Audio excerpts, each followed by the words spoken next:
ঘোষণা হলো নবীর দুশমনের কোন ধর্ম পরিচয় নাই, নবীর দুশমনের কোন রাজনৈতিক পরিচয় নাই, নবীর দুশমনের কোন বংশীয় পরিচয় নাই।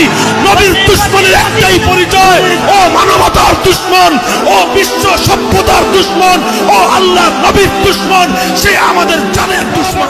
সন্তান যারা আছো, তোমরা শপথ নিয়ে বাড়িতে ফিরবে, তোমাদের জীবনের শেষ মুহূর্ত পর্যন্ত শামসুল হক ফরিদপুরীর মতো যখনই দেখবে আল্লাহর কোরআনের বিরুদ্ধে কেউ বিষোদ্গার করছে, আল্লাহর আইনকে কেউ অসম্মান অপমান করবার চেষ্টা করছে, জান কোরবান দিয়ে সেই ষড়যন্ত্র রুখে দেওয়ার চেষ্টা সিদ্ধ করে দিন।